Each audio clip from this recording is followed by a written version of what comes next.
Eventual Jackie Dempson, check it out. Now, let me tell you this, man. Y'all know I cover from the biggest artists in rap or hip-hop, like from the Drakes, Kendricks, right, Jay-Z. But I cover very small, unknown rappers to you. I used to cover like Kodak Black before a lot of people knew who he was. Now I think a lot of people have kind of caught on. But, I mean, I take pride in like at least keeping my eye open that I could see what's going on. So a lot of times I see stuff going down I might not acknowledge, but I definitely see it. Now, listen, I made a gut call a couple months ago after hearing one of the most demonic songs I've ever fucking heard. Basically, it was an artist out of the DMV. His name is OG ManMan. I didn't say the song back then, but I'm saying it now, and you'll know why in a second. But he dropped a record called The Truth, okay? He also had a video along with it. And back on social media, because I was thinking like, hell no, I ain't covering this on YouTube, and I'll tell you why. But I also said I'm not going to even tweet out the name. I'm not going to retweet it. I'm not going to put it on Instagram. And the reason why it was just too fucking demonic.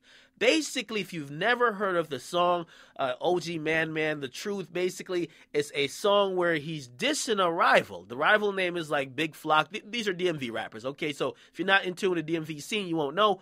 But he's dissing the other dude, right? Now, he's dissing the other dude and basically other dude's crew. And basically, he shoots the video at the other dude's, like, homie's gravesite. He's pouring champagne. He's burning shit.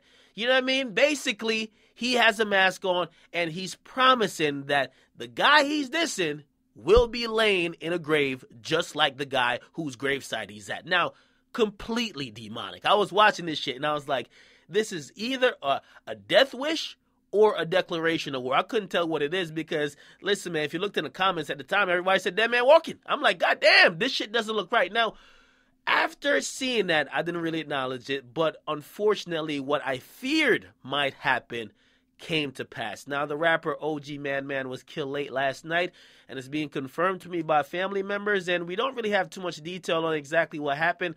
I was told he was shot, and all I gotta say is that, man, we gotta cut it out as a culture, man. I mean, Chirac, which is a scene that a lot of people are fascinated by, good or bad. It's influenced a lot of people to take disrespect to another level. Okay, it's one thing if you're disrespecting someone, and it's another thing if you're disrespecting the dead. Okay, again, you know what I mean? Maybe there's no rules to this shit, but a lot of times, man, most of these things that we're hearing on record, they're not hip-hop shit. Like, when I heard that record, I'm like, this ain't even hip-hop. This is like street beef. Like, I don't even know why you record a song for this shit. This shit is street beef with an instrumental. Okay? Now, again, I'm really giving credit to Chirac for this because that's where we've seen a lot of people dissing the dead of, like, the rivals. And basically what happens, so people diss the dead ops, right? And what usually happens, niggas retaliate for you dissing people who died. Okay, now, I don't know what happened up in the DMV.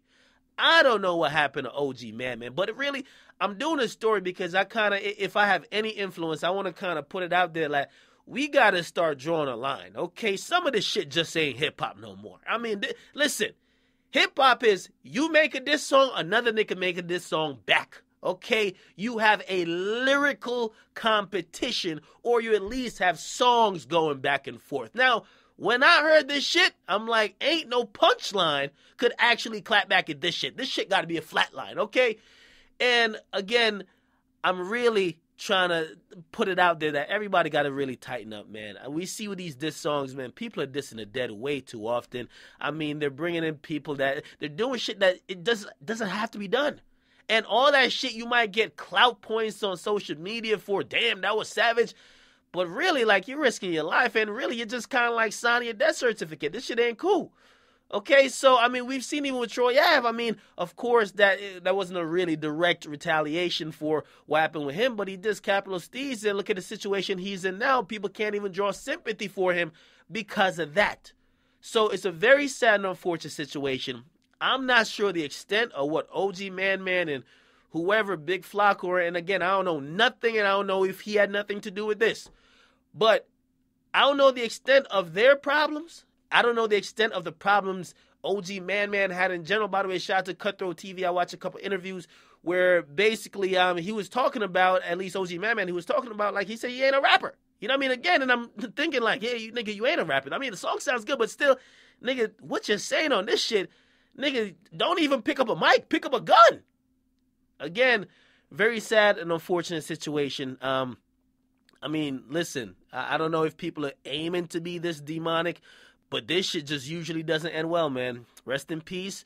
And listen, I hope everybody figures it out, man. I'm hoping the police solves the murders for everybody, and I hope niggas just stop killing, man. I'm just not into it. But again, very sad and unfortunate situation, and condolences to the family of not only probably who felt offended by his video, but also his family, because he's now deceased. Get a comment box, what you guys like. Definitely subscribe to Watch Academics. How about